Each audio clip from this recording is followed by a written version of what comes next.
খুলনা শহরে অনেক সুন্দর সুন্দর তার ভিতরে এই জায়গাটা প্রবেশ করতে কোনো প্রকার টিকিট লাগবে না এন্ড হোয়েন ইউ ভিউ বেশি সুন্দর দ্যাটস ওয়াই রাতেই আসা। বাই দ্য ওয়ে গাইস, এইটার লোকেশন হচ্ছে চরের হাট। কিভাবে এইখানে আসবেন, কত টাকা খরচ পড়বে সেটা একটু পরে বলতেছি। আপনি যখন এই ক্যাফেতে ঢুকবেন প্রথমেই এই বট গাছ আপনাকে হাতছানি দিয়ে ডাকবে। চমৎকার লাইটিং এর পাশাপাশি দোলনায় করে দোল খেতে পারবেন। এর পাশে রয়েছে কৃত্রিম ছোট্ট একটা লেক, যেখানে প্যাডেল বোট রাইড করতে পারবেন। ক্যাফের চারিপাশে ঘুরে ঘুরে দেখতে পারবেন। একটু সামনে আগাতেই একটা ঝুলন্ত ব্রিজ দেখতে পারবেন এবং দূর থেকে বটগাছের নীল আলো আপনাকে হাতছানি দিয়ে ডাকবে এবং চমৎকার একটা এনভায়রনমেন্ট আপনি উপভোগ করতে পারবেন। আপনি চাইলে ব্রিজ পাড়ি দিয়ে ওই পারেও চলে যেতে পারবেন এবং ওইখান থেকেও ক্যাফের ভিউটা আপনি এনজয় করতে পারবেন। খড়কুটা দিয়ে বানানো হয়েছে, রাতে লাইটিং এর কারণে আরো বেশি অ্যাস্থেটিক লাগে এবং এর ভিতরে অনেক সুন্দর করে ডেকোরেশন করা হয়েছে, যেখানে সুন্দর সুন্দর ছবি তুলতে পারবেন। এবং এর পাশে রয়েছে ছোট্ট একটা রেস্টুরেন্ট, যেখানে অনেক ধরনের খাবার দাবার আইটেম ছিল। প্রাইস গুলো সম্পর্কে আপনারা যেন আইডিয়া পান তাই শেয়ার করা। খাবারের টেস্ট আমার করা হয়নি, তাই আপনাদের সাথে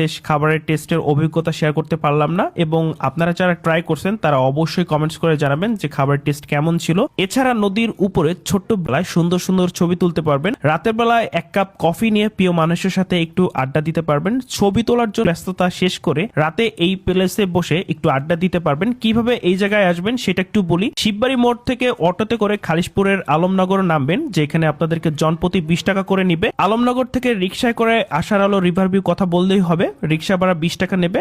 সো এই ছিল আজকের এই ভিডিওটি কেমন লেগেছে অবশ্যই কমেন্ট করে জানাবেন এবং যারা নতুন দর্শক আছেন তারা ফলো দিয়ে পাশেই থাকবেন। Thank you so much.